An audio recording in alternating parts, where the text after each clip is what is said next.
This happened when I was a kid.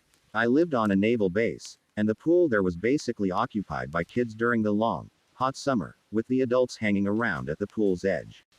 I was nuts about going underwater, so used to swim down at the bottom, something most people never did. Anyway, I was swimming along the bottom when suddenly my heart stopped. I had come across the prone body of this kid called Gareth. I knew his brother, and, thinking he was doing some early 90s version of planking, sunk down and lay next to him on the pool floor. I totally expected him to hit me, but he didn't. He just lay there. So I poked him. Still lay there. Shook him. Still lay there. At this point I realized what was going on, and grabbed him and hauled him out of the water, yelling for help. The pool was full of people, but for some reason most of them hadn't seen the kid. The lifeguard on duty had dived in, and grabbed him from me as I hauled him out. So there I am, a 10-year-old, watching as a lifeguard takes this kid and puts him on the side of the pool, giving him full CPR. The kid splutters to life, off he goes to the hospital, and the whole pool is shocked. So we're all sitting there, and I'm sat next to this kid called Aaron. And I start telling him what happened, and he insists no, he was the one who got help. He saw the kid, got the lifeguard.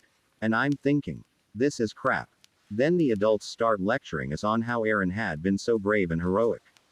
What had happened, of course, is that we'd both acted. But Aaron got a bike as a reward and grateful thanks from parents. I got called a liar at school. It's one of those weird memories where everything about it is miserable, but I'm still glad I did it.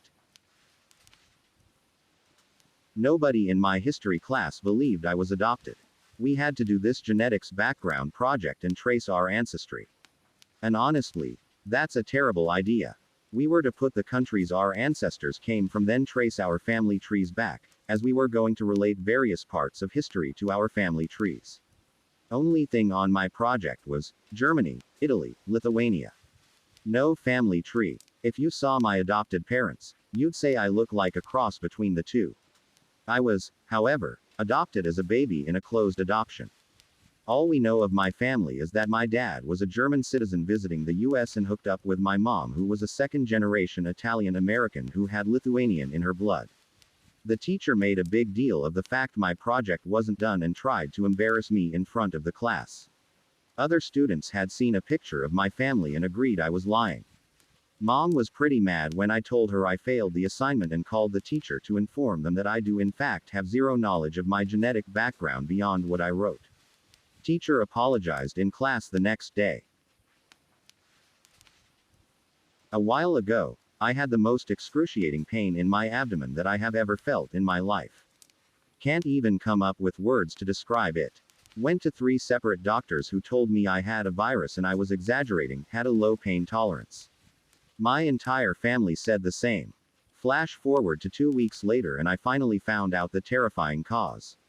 I had to have emergency surgery cause turns out I had an autoimmune disease that was attacking my large intestine. It was so last minute my intestine had already broken and practically disintegrated. What followed was septic shock, a coma, and 2 resuscitations. Flash forward 3 weeks later, the doctors are telling me they're moving me out of the ICU and I'm begging them not to because I still don't feel any better. Again, you're exaggerating, you're being negative, your mindset influences your physical state, until I begged them to do another CT scan and they did. Turns out I had huge abscesses that the antibiotics weren't getting to. 2 more operations and 3 more weeks in the ICU. Why does nobody listen to me? The Phantom Carnival. Back when I was in college, met up with some friends to do homework assignment at the tech building at around 9 a.m. My dorm was on the west side, theirs on the east. On the grass park on the west side of the tech building there were a bunch of booths put up, like a mini carnival. Cotton candy, hot dogs, etc.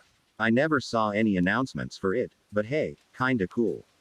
Met up with friends, and at about 2 we started getting hungry.